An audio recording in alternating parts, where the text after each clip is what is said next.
పోలైన ఓట్లలో 65% ఓట్లేసిన నియోజకవర్గం ఎల్బీనగర్ నియోజకవర్గం.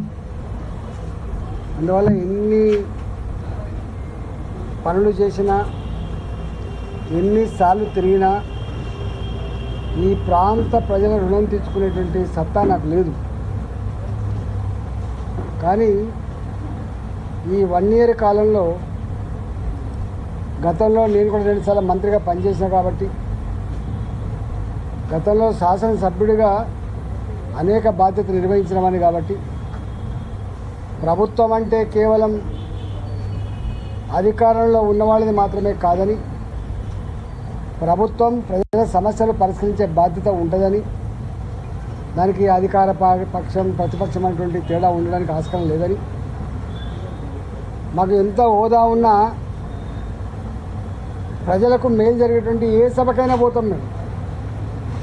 మేము జిహెచ్ఎంసీ మీటింగ్ కూడా పోయేది, డిఆర్సీ మీటింగ్ కూడా పోయేది.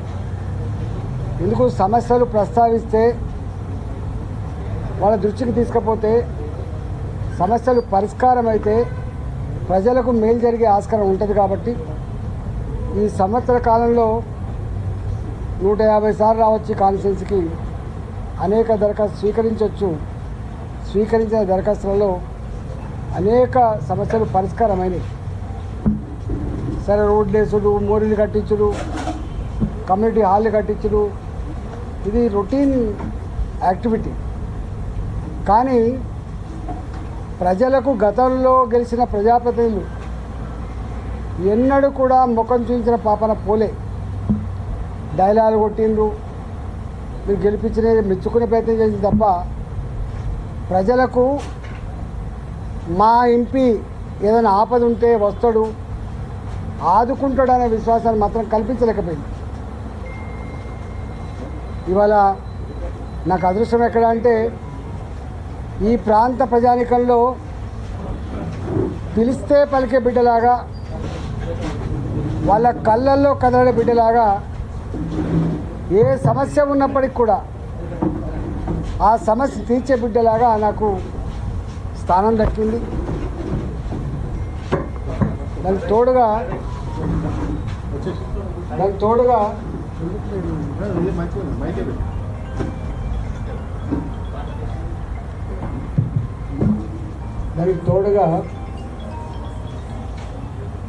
ఈ సంవత్సర కాలంలో హైదరాబాద్ ప్రజానికానికి అనేక సవాళ్ళు ఎదురయ్యాయి. 50 ఏళ్ళ క్రితం, 40 ఏళ్ళ క్రితం ఏ బస్తీలు వెలిసినాయో, ఏ కాలనీలు నిర్మాణమైనయో, ఆ నిర్మాణమైన కాలనీల వాసులకి, బస్తీ వాసులకు నోటీసులు ఇచ్చింది. ఇది బఫర్ జోన్లో ఉంది, ఇది అసైన్మెంట్ భూములలో ఉంది, ఇది ఎఫ్టీఎల్లో ఉంది, ఇది కాలువల మీద ఉందని చెప్పి హింసపెట్టే ప్రయత్నం చేసింది. గోడుగోడున ఏడ్చిండు. కళ్ళ ముందే కట్టుకున్న వాళ్ళ ఆశల సౌదమైన ఇళ్లను కూల్చేసింది. ఒక్కొక్క దగ్గర కాళ్ళ మీద పడి నా గూడు చెదరగొట్టదని అంటే పక్కకు నెట్టేసి వాళ్ళ కళ్ళ ముందే గుడి కూలగొట్టిపోయింది. ఇవాళ హైదరాబాద్ ప్రజానికానికి ఎంత విషాదం మిగిల్చిందో, ఎన్ని ఇళ్ళు కూలగొట్టిందో, ఎంత వేదన చవిచూసిందో, దాన్ని ఆపగలిగినటువంటి నియోజకవర్గం మల్కాజ్గిరి పార్లమెంట్ ప్రజల యొక్క అండతోటే దాన్ని మేము ఆపగలిగినాం కదా. ఆ క్రెడిబిలిటీ ఇలా ఇక్కడ నాయకత్వానికి, ఇక్కడ ప్రజల మాత్రమే దక్కుతుంది.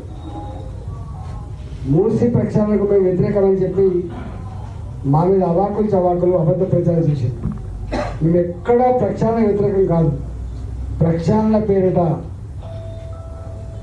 40-50 ఏళ్ల క్రితం కట్టబడ్డ కాలనీలు, ఒక్కొక్క ఇల్లు 3 అంతస్తులు 4 అంతస్తులు, పనిగిరి కాలనీలో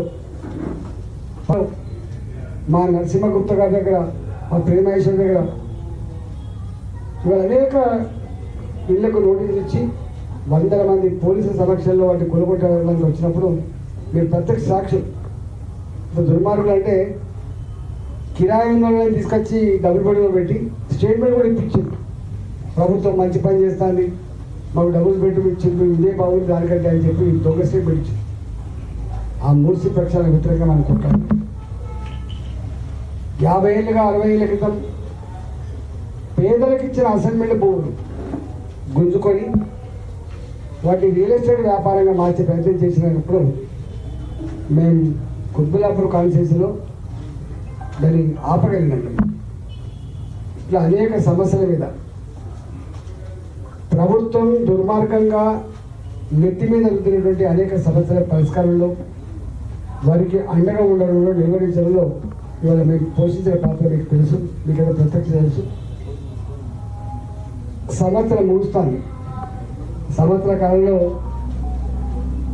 నా గురించి, నా పెద్దల గురించి, మేము చేసిన ఉద్యమాల గురించి మీ కళ్ళ ముందు ఉంది కాబట్టి రేపు సంవత్సరం పూర్తయిన సందర్భంగా మా ప్రజలకి మేము నిర్వహించినటువంటి కార్యక్రమాలు ఒక ఎగ్జిబిషన్, అదేవిధంగా ఆ తదనంతరం భోజన కార్యక్రమాలు ఉంటాయి.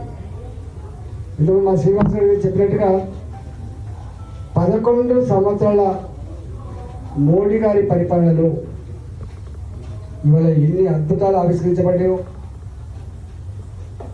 యావత్ భారత ప్రజానిక హృదయాల్లో ఎట్లా చోటు సంపాదించుకున్నాడో, భారత ప్రజానికానికి ఒక విశ్వాసాన్ని, ఒక నమ్మకాన్ని కలిగించడంలో ఎంత విజయం సాధించడమో ఇవాళ మీ కరపత్ర రూపంలో ఇవన్నీ కూడా మీకు ఇచ్చిపోతారు. నా విధంగా ఇంత పెద్ద ఎత్తున ఇన్ఫ్రాస్ట్రక్చర్ నిర్మాణం అయింది. ఫస్ట్ టైం కావచ్చు.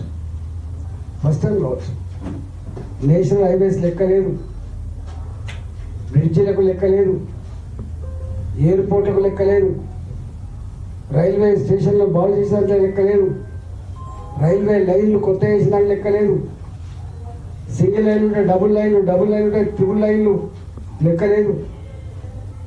ఇవాళ అన్నిటికీ మిక్కిలి కరోనా కష్టకాలం అప్పుడు ప్రజలు ఆకలితో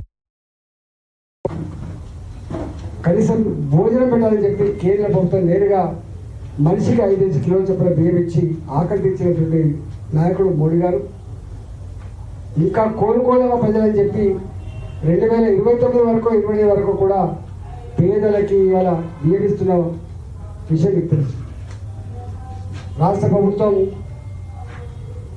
ఎక్కడ ద్వేషంతో విమర్శించడం తప్ప కనీసం పొందిన సాయానికి కూడా కృతజ్ఞత వ్యక్తం చేయదు. ఇవాళ మనం రేషన్ షాపులలో తీసుకున్నటువంటి బియ్యం ఇవాళ 5 కిలోలు కేంద్ర ప్రభుత్వం ఇస్తున్నది, 1 కిలో మాత్రమే రాష్ట్ర ప్రభుత్వం ఇస్తుంది తప్ప ఇవాళ కరోనా అప్పటికే మొదలుపెట్టి ఇప్పటిదాకా ఇస్తున్న బియ్యం అంతా కేంద్ర ప్రభుత్వం ఇచ్చిన బియ్యమే. గ్రామీణ ప్రాంతాల్లో అయితే నడిచే సిమెంట్ రోడ్లు,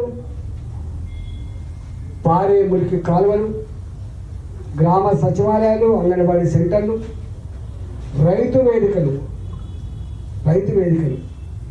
దవాఖాన బంగ్లాలు, పెరిగే పచ్చడి చెట్లు, చౌరస్తాలో వెలిగే లైట్లు, తడి చెత్త పొడి చెత్త అని చెప్పుకున్నటువంటి ప్రభుత్వం, శ్మశాన వాటికలు, ఇవన్నీ కూడా కేంద్ర ప్రభుత్వ నిధులతో వచ్చినవే.